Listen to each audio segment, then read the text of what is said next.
जनता की नज़रों से जो लोग उम्मीद के साथ खड़े थे, तो ठीक उसी तरीके से जिस तरीके से इस बार में मानसून ने किसानों के साथ धोखा दिया है, मानसून ने किसानों को निराश किया है, ठीक उसी तरीके से विधानसभा का यह सत्र राज्य के उन तमाम जरूरतमंदों को, युवाओं को जो लूट हो रही है उस पर थोड़ी बात होती।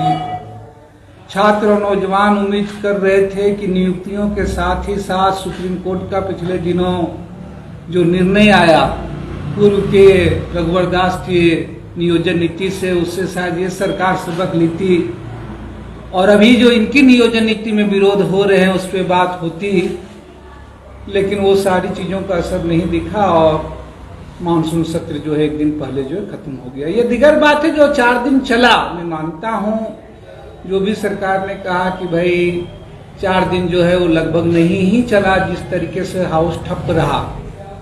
एक ही दिन कहें तो विधिवत रूप से चला, जिस दिन भारतीय जनता पार्टी के लोगों को पूर्ण रूप से बाइकआउट किया था, बाहर रहा वही। लेकिन उसके बावजूद मुझे लगता है कि सरकार को सत्र चलाना चाहिए था।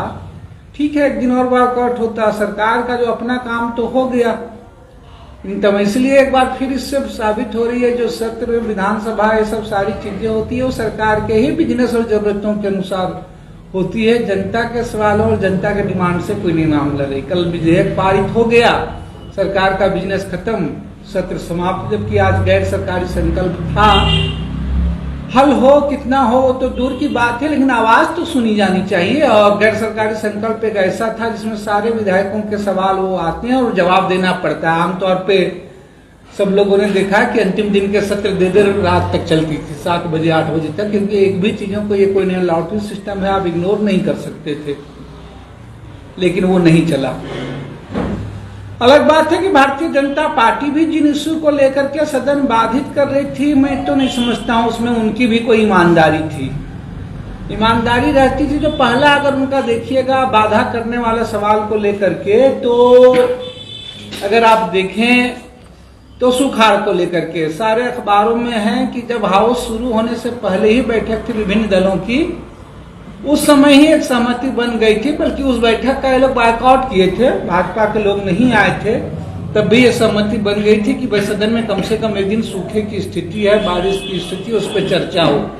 कुछ अखबारों ने छाप भी दिया था कि एक दिन की चर्चा होगी, तो उनको पता था कि चर्चा होना है, तय होगा। तब भी वो चर्चा की मांग कर रहे थे और जब सचमुच में चर्चा प्रारंभ हुई तो वो चर्चा से भाग गए।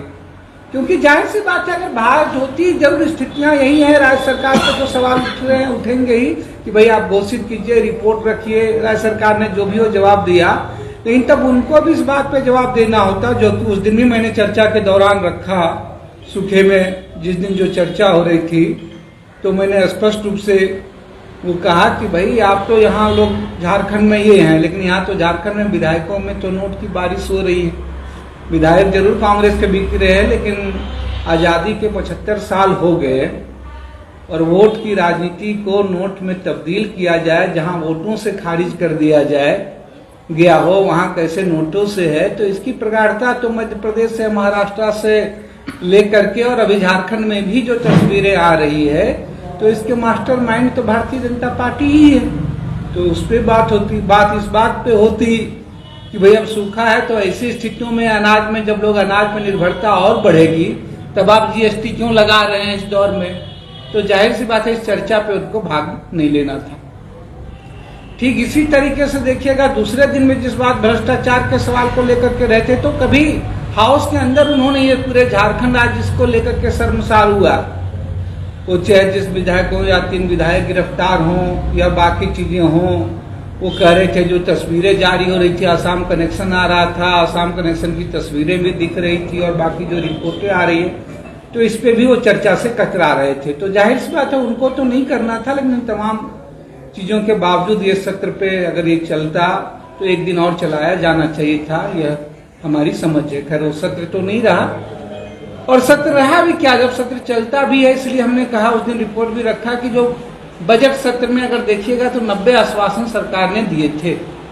और मैंने एक एक करके काउंट किया, सिर्फ अपने ही आश्वासनों को लेकर के, वो चाहे सिपाहियों के सवाल पे हो, चाहे धनबाद में एक हत्या हो गई थी उसकी SIT जांच का मसला हो, चाहे स्थानीयता नीति को लेकर के जो 3 सदस्यीय कमेटी बनाने की बात हुई, वो सबका मैंने एक एक करके रिपोर्ट पढ़ी और देखी तो देखा कि भाई ये सारी चीज में एक भी कमिटमेंट पूरा नहीं हुए, यानी कि 90 में 10% भी ऐसे कमिटमेंट नहीं है कि जो पूरा हुए।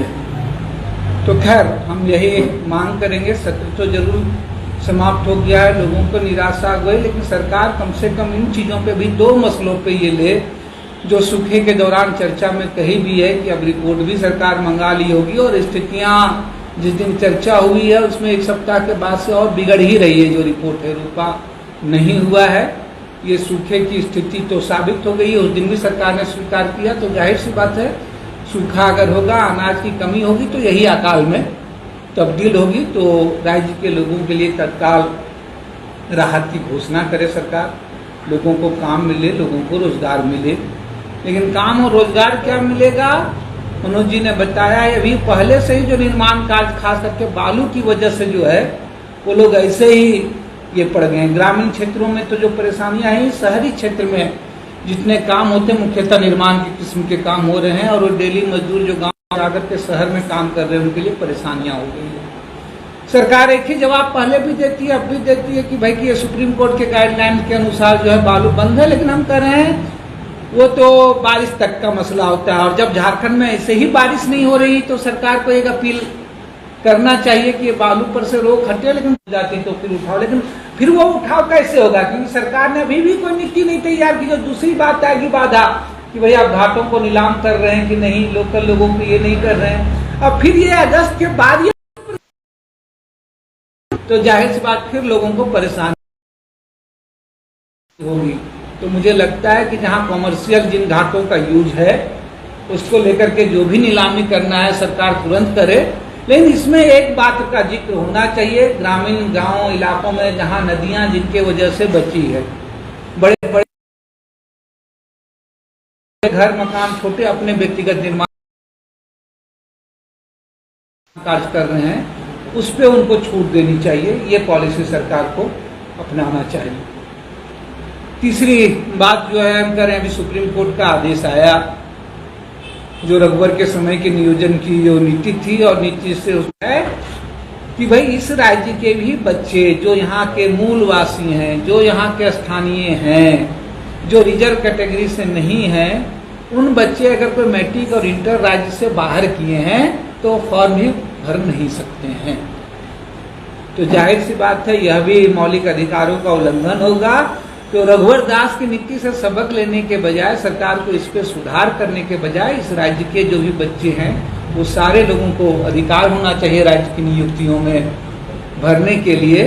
सरकार नियुक्तियों की प्रक्रिया जो है वो प्रारंभ कर दी है और कोर्ट में मामले सुनवाई चल रहे हैं। कल को फिर से राज्य को हाई कोर्ट, सुप्रीम कोर्ट जाना पड़ेगा और फिर यही परेशानियों से गुजरना पड़ेगा जो रघुवर सरकार की नीति से बनना होगा। तो सरकार अगर सबक ले सकती है सुप्रीम कोर्ट के आदेश से, रघुवर दास की नीतियों से, तो ये सबक लेना चाहिए।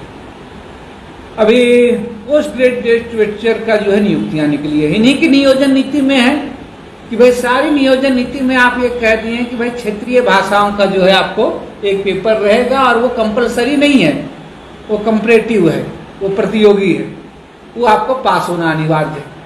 इंटर स्तर, मैट्रिक स्तर को यहाँ रहना है। लेकिन आप कर क्या रहे हैं? अभी जो पूरी बहालियां निकली पोस्ट ग्रेजुएट टीचर में, आप उठा के देख लीजिए, किसी भी जगहों पे क्षेत्रीय भाषाओं के शिक्षकों की नियुक्ति नहीं हो रही है। तो क्षेत्रीय भाषाओं की नियुक्ति अगर होगी नहीं है, शिक्षक नहीं होंगे, वो पढ़ाई नहीं होंगे, वो इंटर में रखेंगे नहीं, वो डिग्री में रखेंगे नहीं, तो आप चाहे राज्य के बाहर का लड़का चाहे राज्य के अंदर का लड़का जो है तैयारी करे, क्या फर्क पड़ता है जब आपने यहाँ पढ़ाने की व्यवस्था नहीं की है। तो मुझे लग रहा है कि सरकार अगर क्षेत्रीय भाषाओं को प्रतियोगिता परीक्षा के लिए अनिवार्य की है तो उससे ज़्यादा जरूरी है, वो हो या न हो, वो +2 उनके लिए शिक्षक की बहाली करे। लेकिन शिक्षक की बहाली में आप देख रहे हैं उसके अलावा अभी जो निकला है, जो मूल विषय हैं वो राजनीति शास्त्र, वो जो है आपका जो है साइकोलॉजी, आपका जो है फिलॉसफी, इन सारे विषयों के भी जो है वैकेंसी नहीं निकली है। लड़के कह रहे हैं कि भाई तब फिर आप क्यों यूनिवर्सिटी में विश्वविद्यालय में पढ़ रहे हैं? नामांकन हो रहे हैं। जो अभी 125 विद्यालय सरकार ने +2 में उत्क्रमित किया गया था, उसमें सारे में इन विषयों में नामांकन हो रहे हैं, लेकिन शिक्षक की नियुक्ति जो निकले हैं उसमें आप देखिएगा इन विषयों के कोई नियुक्ति नहीं निकले हैं। यहाँ तक कि अभी नए विद्यालयों में बाकी चीज़ों में उन विषयों का पद भी सृजन नहीं किया गया है। तो ये छात्रों के लिए, खास करके उस स्ट्रीम से जो छात्र ग्रेजुएशन किए हैं उनके लिए भी दिक्कत। जो बच्चे क्षेत्रीय भाषा लेकर के तैयारी करना चाहेंगे, तैयारी तो करना अनिवार्य है उनके लिए, क्योंकि आपने अनिवार्य कर दिया, उनके लिए दिक्कत होगी। तो सरकार इस मसले पर सुधार करे, इन चीज़ों को देखे। अंतिम बात मैं यही कहूँगा कि सरकार, मैं फिर कह रहा हूँ कि विधानसभा विधायिका है जो 5 दिन का मानसून सत्र में देखेंगे, कहने के लिए तो विधानसभा है, कहने के लिए तो विधायक हैं, लेकिन जो विधान बनने हैं राज्य के हित में, उस पर सबसे ज़्यादा गंभीरता की कमी दिखती है। अक्सर हाँ देखते हैं पिछले दिनों बिल पास होते हैं, आनंद फानंद में लौट करके आते हैं। अभी आपने देखा कोर्ट फीस वाला जो बिल पास हुआ, वकील आंदोलन कर रहे हैं। तो ऐसी स्थितियाँ क्यों नौबत आए? हमने पिछले दिनों कहा कि विश्वविद्यालय संशोधन विधेयक आया, उस पर प्रवर समिति को भेजना चाहिए, या फिर झारखंड उत्पाद संशोधन विधेयक था, तमाम आपत्तियों के बावजूद। तो ये जल्दीबाजी, ये हड़बड़ियाँ, ये गड़बड़ियाँ राज्य के हितों के साथ, राज्य के नागरिकों के साथ ये गड़बड़ी होगी, इस पर ये सचेत होनी चाहिए। अंत में यही कहूँगा कि आज़ादी का 75 साल मनाया जा रहा है, कहा जा रहा है ये अमृत वर्ष से, लेकिन हम देख रहे हैं कि ये 75 वर्ष में अमृत वर्ष का यही है कि जो भी हमारी संस्थाएं थी, लोकतांत्रिक संस्थाएं हैं, उनको कमजोर है। हमारे देश के संविधान निर्माताओं ने, हमारे देश के आज़ादी में अपने जान गंवाने वालों ने नहीं सोचा था कि आप 75 साल में देख रहे हैं तमाम कानूनों के बावजूद नोटों से सरकारें गिराई जा रही है, बनाई जा रही हैं, जनता के नुमाइंदे का छूने का कोई मतलब नहीं, लोग बिक रहे हैं, बाजार रहे हैं, और भारतीय जनता पार्टी जो है इसके मास्टर खेल कर रही है। आज़ादी के 75 में कह रहा है अमृत वर्ष है, लेकिन ये अमृत वर्ष क्या है? 75 सालों का अमृत हमारी सार्वजनिक संपदा है, बैंक है, रेल है, लोहा है, कोयला है, लेकिन ये अमृत किन्हीं और के लिए। आज सारे कारपोरेट घरानों को दिया जा रहा है, अंबानी को दिया जा रहा है, अडानी को दिया जा रहा है। ये जो 75 सालों का अमृत वर्ष इनका यही है, ये जो 75 सालों में इस देश ने जो सार्वजनिक संपदा, सार्वजनिक संपत्तियों, चीज़ों के नाम पर जो भी अमृत बने हैं, जो भी एसेट बने हैं, वो उन लोगों के लिए है, आम लोगों के लिए जहर है, वो ठेका है, ये सारी चीज़ें हैं, परेशानी है। और हमको तिरंगे और राष्ट्रवाद की चाशनी में लपेटा जा रहा है, जहाँ अग्निवीर जैसी योजना भी ठेका में हो रही है, और आप बाकी लोगों के लिए तो कर रहे हैं, आप कह रहे हैं तिरंगा फहराइए, लेकिन वो गरीबों के लिए तिरंगा भी सरकार जो है वो उपलब्ध नहीं करा रही है।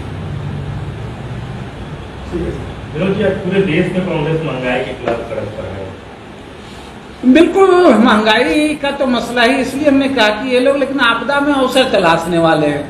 कोई तमाम हो, डीजल हो, पेट्रोल हो, सारी चीजें हो, वो सारी चीजें बढ़ रही है। और इसलिए कल मैं जो बात कर रहा था कि अब सारी चीजें हो रही है, पूरी जीएसटी लगी, अनाज में भी लग रही है, और अब राज्य सरकारें जो है और तो और जो केंद्र कर रही है, राज्य सरकारें इसका सारा असर जो है इस तरह के चीजों में इसका जो बोझ बढ़ा ली गई है। और जब जीएसटी का जो इस तरीके से विभाजन और केंद्र जब तक दे नहीं है, तो क्या आप देख रहे हैं कि डीजल पेट्रोल पे भी राज्य सरकारें पड़ी हुई है, अब शराब पे भी पड़ी हुई है कि किसी तरीके से नीतियां, क्या चीजें कैसे ज्यादा वसूली हो, और तरह तरह के ईंधनों को टैक्स पे गिर रही। तो ये महंगाई और भी ज्यादा बढ़ रही है, लेकिन इनके लिए ये मुद्दा नहीं। ये मुद्दा रहता तो कम से कम अनाज पर जो है जीएसटी जो होता वो नहीं बढ़ता, ये चीजें नहीं होती।